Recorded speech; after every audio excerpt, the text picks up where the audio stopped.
Hello everyone, welcome to my YouTube channel. আজি মই বনাব বিচাৰো ৰাজমাহ মই বনাবলৈ মই ৰাতিয়ে ৰাজমাহটো তিয়াই থৈছিলোঁ দুপৰীয়া বনাম বুলি। এই দেখিছেনে ৰাজমাহ মই কুকাৰত দি দিছোঁ আৰু 3 কাপ পানী দি অলপ নিমখ দিছোঁ।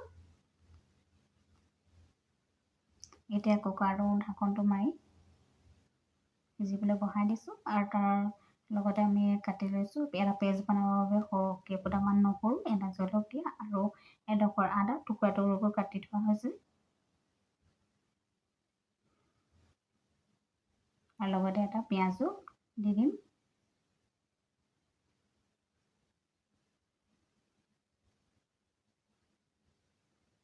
দুটা পিঁয়াজ মিহি মিহিকৈ কাটি লোৱা হৈছে আৰু দুটা বিলাহী কাটি লোৱা হৈছে। বিলাহীসমূহ আমি পেষ্ট বনাম। এতিয়া আদা নহৰু জলকীয়া কাটি ৰখা টুকুৰা কাটি ৰখা পিঁয়াজৰ পেষ্ট তৈয়াৰ কৰি লৈছোঁ। এতিয়া বিলাহীসমূহ মিক্সিৰ জাৰত দি পেষ্ট তৈয়াৰ কৰি লৈছোঁ। এতিয়া দেখিছেনে 5টা চিটি মৰাৰ পাছত আমাৰ ৰাজমাহসমূহ ধুনীয়াকৈ সিজি আহিছে। আপুনি ভিডিঅ'খন দেখা পাইছেনে? কেৰাহীখন গৰম কৰি অলপ মিঠাতেল দি কাটি ৰখা পিঁয়াজসমূহ ভাজি লৈছোঁ। দেখিছেনে পিঁয়াজৰ কালাৰ সলনি হৈ আহিছে। সলনি হোৱা দেখিলে আপুনি আদা নহৰু পেষ্ট দি দিব। তাৰপিছত সোৱাদ অনুযায়ী আপোনাৰ নিমখ দি দিব। মই সৰু চামুচত 2 চামুচ নিমখ দিছোঁ, 1 চামুচ হালধি,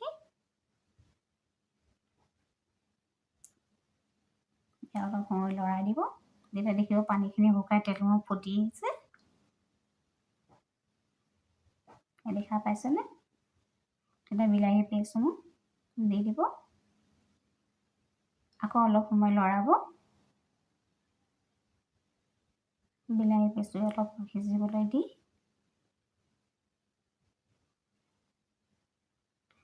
বইল কৰি ৰখা ৰাজমাহটো ঢালি দিব। ভিডিঅ'ত দেখুৱাৰ ধৰণে আকৌ অলপ সময় লৰাব। এনেকৈ মাজে মাজে লৰাই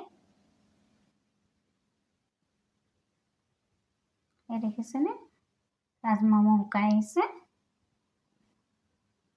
তেতিয়া দেখিব ৰাজমাহ পানী শুকাই গৈছে আৰু অলপ সময় আকৌ লৰাই থাকিব।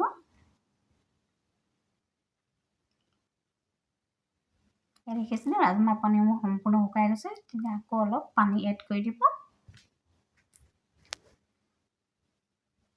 অলপ সময় লৰাই ৰাজমাহবোৰ অলপ ভাঙি দিম, চামুচেৰে পিটিকি ভাঙি দিব। অলপ ৰাজমাহ ভাঙি দিলে খাবলৈ সোৱাদ হয়। শেষত যেতিয়া দেখিব বইল আহিছে তেতিয়া ওপৰত ধনিয়া অলপ কাটি দি দিব। 1 চামুচ কেচাপ দি দিব। কেচাপ দিলে মানে অকণ খাবলৈ সোৱাদটো ভাল হয়। দেখিছে না তৈয়াৰ হৈ গ'ল আমাৰ ৰাজমাহ। ভিডিঅ' চাই কেনে পালে কমেণ্ট কৰি জনাব। লাইক শ্বেয়াৰ আৰু ছাবস্ক্ৰাইব কৰি দিব। Thank U.